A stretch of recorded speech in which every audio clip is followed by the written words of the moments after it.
Hi everyone, welcome to Shakuntala's learning guys. अगर आप भी प्रिपेयर कर रहे हैं CUET PG MA political science entrance के लिए, तो आप हमारे कोर्स में इनरोल कर सकते हैं। इस कोर्स में आप लोगों को कंप्लीट वीडियो लेक्चर्स मिल रहे होंगे, आपके सिलेबस के उसके यूनिट वाइज टेस्ट मिल रहे होंगे, साथ में फुल लेंथ टेस्ट मिल रहे होंगे, साथ में पार्ट ए जो आपका आता है उसके अंदर मैथमेटिक्स एंड जो जनरल एप्टीट्यूड आता है उसका पूरा कोर्स मिल रहा होगा, और साथ में फुल लेंथ टेस्ट और ढेर सारी मेंटरशिप प्लस में लाइव डाउट सेशंस और प्रीवियस ईयर क्वेश्चंस भी आप लोगों को लेक्चर्स में करवाए जाएंगे। तो आप इस कोर्स में इनरोल कर सकते हैं। इसकी फीस है मात्र 1500 रुपए। पूरे कंप्लीट कोर्स की फीस है। आप हमारे इस कोर्स के अंदर इनरोल करने के लिए हमारे एप्लीकेशन को डाउनलोड कर सकते हैं, जिसका लिंक आपको डिस्क्रिप्शन के अंदर मिल जाएगा। अभी परमजीत सर आप लोगों के साथ किस सब्जेक्ट का सिलेबस डिस्कस करेंगे, पॉलिटिकल साइंस का, कि क्या क्या सीयूटी पीजी एंट्रेंस एग्जामिनेशन के अंदर इस सब्जेक्ट से पूछा जाता है, वो सारी चीजें आप लोगों के साथ डिस्कस करेंगे। कंप्लीट कोर्स आपको हमारे एप्लीकेशन के ऊपर देखने को मिल जाएगा, जाकर के आप इनरोल कर सकते हैं। Best of luck. Hello student, आज हम सीयूटी पीजी 2023 पॉलिटिकल साइंस के सब्जेक्ट है उसके सिलेबस को डिस्कस करेंगे, क्योंकि किसी भी एग्जाम को क्रैक करने से पहले हमें सिलेबस की जानकारी होनी चाहिए ताकि हम उसको अच्छी तरह अपने प्लान को एग्जीक्यूट कर पाए। ठीक है, तो हम हमारी यूनिट है 9। ठीक है, 9 यूनिट है। उसमें आपको टॉपिक बताऊंगा कि इस टॉपिक से इस यूनिट से ये टॉपिक आएंगे, और साथ साथ में मैंने 2021 और 2022 का दोनों का पेपर को एनालाइज करके आपको ना मार्क्स डिस्ट्रीब्यूशन कर दिया कि इस यूनिट से इतने क्वेश्चन आ रहे हैं। ओके, ठीक है। तो आज हम शुरू करते हैं। बस पहला है हमारा unit 1, western political thought. Western political thought से आप में हम पढ़ेंगे Plato, Aristotle, Machiavelli, Thomas Hobbes, John Locke, Rousseau, JS Mill, Karl Marx और जॉन रॉल। ये थिंकर नौ नौ थिंकर आपको अच्छी तरह से पढ़ने हैं। ओके, इनके कंसेप्ट पढ़ने हैं, इनके बुक पढ़नी है। ओके, जो 2021 में और 20 क्वेश्चन आए थे और 2022 में 9 क्वेश्चन आए थे, तो हम इसका ऑन एन एवरेज कर सकते हैं कि 10 to 20 क्वेश्चन तो आएंगे ही आएंगे आपके एग्जाम में। ओके, उसके नेक्स्ट नेक्स्ट हमारी unit Indian political thought, unit 2। Unit 2 में हमें 5 थिंकर पढ़ने हैं: राजा राम मोहन रॉय, गांधी, अंबेडकर, सावरकर एंड कौटिल्य। ओके, ये 5 आएंगे। तो इसमें हमें क्या है, 5 क्वेश्चन 2021 में आए थे, 5 क्वेश्चन ही 2022 में आ रहे हैं। ओके, तो हम लगा सकते हैं कि 5 या 6 तो क्वेश्चन आएंगे आएंगे। ठीक है, उसके बाद है हमारी third unit, that is political theory. Political theory से आपको आएंगे टॉपिक आपके liberty, equality, justice, solidarity, citizen, gender, democracy, human right, state, contemporary issue और फेमिनिज्म आइडियोलॉजी। ठीक है, ये क्वेश्चन है, ये टॉपिक है। इनके कंसेप्ट आपको अच्छी तरह से क्लियर होने चाहिए, कौन से थिंकर इनसे एसोसिएटेड है। और ये ओके, उसके बाद हम जो 13 क्वेश्चन 2021 में आए थे और 16 क्वेश्चन है जो 2022 में आए थे, तो हम इनका कर सकते हैं कि 14 टू 16 70 क्वेश्चन आ सकते हैं। ठीक है, एक क्वेश्चन एक्स्ट्रा ऊपर नीचे तो हो ही जाता है हर उस मतलब आपके शिफ्ट एग्जाम में। ओके, तो इसमें क्या पता पॉलिटिकल थ्योरी से अब पिछली बार 49 था तो 15 दे दे, तो एक क्वेश्चन आप एक्स्ट्रा या कम करके चलो। ओके, किसी में कम करो, किसी में ज्यादा। ओके, उसके बाद हमारी यूनिट है इंडियन फॉरेन। उसके बाद है IR, international relation. International relation में हम क्या पढ़ेंगे, इंटरनेशनल रिलेशन में हम सिर्फ 2 टॉपिक पढ़ेंगे, दो आइडियोलॉजी पढ़ेंगे। 2 आइडियोलॉजी है, रियलिज्म और लिबरलिज्म। भी 2 आइडियोलॉजी पढ़ेंगे, और हम कोल्ड वॉर पॉलिटिक्स पढ़ेंगे, नाम, सार, ईयू, यूनाइटेड नेशन ऑर्गेनाइजेशन और आसियान। ये 5 रीजनल और इंटरनेशनल ऑर्गेनाइजेशन पढ़ेंगे। ओके, बस इतना ही हम आईआर में पढ़ेंगे। तो 2021 में 10 क्वेश्चन आए थे, 2022 में 14 आए थे, तो आप 12 to 15 कर सकते हैं, क्वेश्चन आएंगे ही आएंगे आपके आईआर से। फिर नेक्स्ट है हमारा fifth unit, that is Indian foreign policy. Indian foreign policy मतलब इंडिया की जो फॉरेन पॉलिसी है वो दूसरी कंट्री के साथ कैसी है, चाइना, यूएसए और पाकिस्तान, इसमें 3 कंट्री पढ़नी है। हमें इनके ट्रीटी पढ़नी है, बॉर्डर डिस्प्यूट पढ़नी है और एग्रीमेंट पढ़नी है। ओके, और हिस्टोरिक पूरी आपको 1947 से फॉरेन पॉलिसी लेकर 2023 तक फॉरेन पॉलिसी हमें पढ़नी है कि मेन मेन एग्रीमेंट, डिस्ट्रीब्यूट और वॉर, ये पढ़ने हैं। ओके, फिर है इसमें मार्क्स डिस्ट्रीब्यूशन देख लेते हैं। मार्क्स डिस्ट्रीब्यूशन में पिछली बार 2020 में 7 क्वेश्चन पूछे गए थे, पर 2022 में 5 क्वेश्चन पूछे गए थे, तो 5 और 6 क्वेश्चन आ सकते हैं। ठीक है, इसमें से फिर नेक्स्ट यूनिट है हमारी Indian politics. Indian government and politics. तो ये थोड़ी वास्ट यूनिट है और इसमें बहुत सारे टॉपिक है। इंपॉर्टेंट यूनिट है क्योंकि बहुत क्वेश्चन इसी से आते हैं।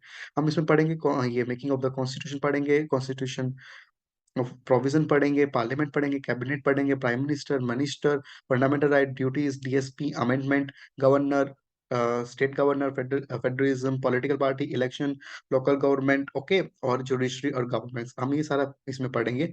और 2021 में 17 क्वेश्चन पूछे गए थे, 2022 में 20 क्वेश्चन पूछे गए थे। तो हम इसको कर सकते हैं कि 2021 तक बीच में क्वेश्चन आ सकते हैं इसमें, ओके। नेक्स्ट यूनिट हमारी government politics and comparative politics and government, इसमें से क्वेश्चन पूछे, जो इसमें से टॉपिक हैं वे हैं political culture, political party, electoral system, approaches, models and type of regime. तो 2021 में 2 क्वेश्चन पूछे गए थे, पर 2022 में 5 क्वेश्चन, तो 5 तो क्वेश्चन आएंगे ही आएंगे, ठीक है। इसमें से 5 से एक एक्स्ट्रा 6 आ सकता है, ओके।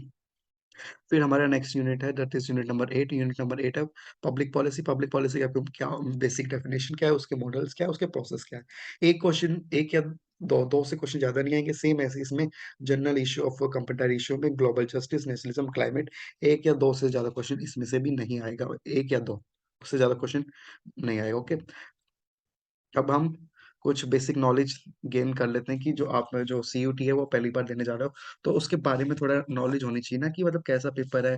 तो थोड़ा उसका बेसिक सा इंट्रोडक्शन मैं आपको बताना चाहूंगा, ठीक है, ताकि आप थोड़ा अवेयर हो जाओ कि कैसे काम करता है सीयूटी, ठीक है। आप उसमें जा रहे हो तो बेसिक इंट्रोडक्शन सिर्फ।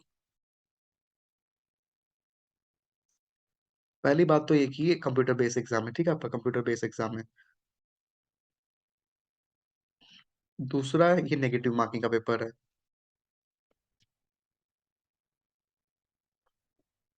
मार्किंग स्कीम भी पता होनी चाहिए ना आपको। तीसरा, जो टोटल मार्क्स इसके 400 है। कितने क्वेश्चन आते हैं इसमें? 100 क्वेश्चन आते हैं। 100 क्वेश्चन आपके कहाँ से बनते हैं? दो पार्ट से, part A, part B. Part A होता है आपका जनरल एरिया, जनरल नॉलेज वाला, जिससे आपके 25 क्वेश्चन आएंगे सिर्फ, ओके। जो पार्ट बी होता है वो डोमेन सब्जेक्ट होता है। जैसे जो बच्चे हिस्ट्री है वो हिस्ट्री उनका डोमेन होगा, जो सोशियोलॉजी से वो सोशियोलॉजी, हिस्ट्री ज्योग्राफी का ज्योग्राफी डोमेन, जो ज्योग्राफी ग्रेजुएशन में करके है बेसिकली, मतलब जो आप ग्रेजुएशन में जो आप सब्जेक्ट पढ़ के आए हो, ओके, तो वो है। जो पॉलिटिकल साइंस पढ़ के आए उनका पॉलिटिकल साइंस डोमेन होगा, जो साइकोलॉजी पढ़ के आए उनका साइकोलॉजी डोमेन, जो डोमेन पेपर होता है इसमें आपके 75 होते हैं, ओके। कॉमर्स वाले कॉमर्स बैकग्राउंड, ओके, ठीक है। उसके बाद क्या है, नेगेटिव मार्किंग हो गया, ओके। फिर थोड़ा मार्किंग कि 4 मार्क्स आपका करेक्ट आंसर पे मिलेगा, -1 इनकरेक्ट आंसर। और जो एट द एंड आपका जो रिजल्ट आएगा कि अगर आपने 5 क्वेश्चन इनकरेक्ट करें तो टोटल स्कोर में से आपका 5 मार्क्स भी कट हो जाएगा, क्योंकि ये नेगेटिव मार्किंग का पेपर, ओके। ये इसका बेसिक फंडा है, जो मैंने आपको एक बेसिक ओवरव्यू, बेसिक इंट्रोडक्शन बता दिया, ताकि आप इस सिस्टम से और इस मतलब सीयूटी एग्जाम से अवेयर हो जाइए, ओके, कि आप देने वाले हो सीयूटी। उसके बाद में थोड़ी आपको बुक्स, थोड़ा स्ट्रेटेजी बता देता हूँ, बाद में हम बुक्स भी डिस्कस करेंगे। पहली स्ट्रेटेजी है कि आप प्रैक्टिस करिए पीवाईक्यू की, ओके, क्योंकि पीवाईक्यू से आपको पीवाईक्यू की प्रैक्टिस इसलिए करनी चाहिए ताकि आपको जो आप कंसेप्ट पढ़ रहे हो, जो आपने एक यूनिट की है, तो आपको उस यूनिट में से पता लग जाए कि ऐसे ऐसे क्वेश्चन आ रहे हैं, ओके। तो आपको क्वेश्चन का फ्रेमवर्क पता लग जाए, ओके। दूसरा है, एक इसमें आप जब आप मॉक टेस्ट या पीवाईक्यू करें, तो हाँ वही है कि अगर आप आपकी जैसे अभी टाइम अभी आप स्टार्ट करोगे, अभी मतलब मार्च से करोगे, तो आप क्या करोगे, एक यूनिट कंप्लीट की, तो आपने उसके यूनिट के उस यूनिट के पीवाईक्यू कर लिए, मॉक टेस्ट लगा लिए, एक्स्ट्रा क्वेश्चन कर लिए, ठीक है। तो उससे क्या होगा, आपको है ना अपना आपको स्ट्रॉन्ग एरिया, साथ साथ में आपको अपना वीक एरिया भी पता लगेगा, क्या कि आप पॉलिटिकल थ्योरी में वीक हो या आईआर में आपका वीक पॉइंट है, तो आप उस पॉइंट को डिस्कवर करें जो आपका वीक एरिया है, और उस पर काम करें।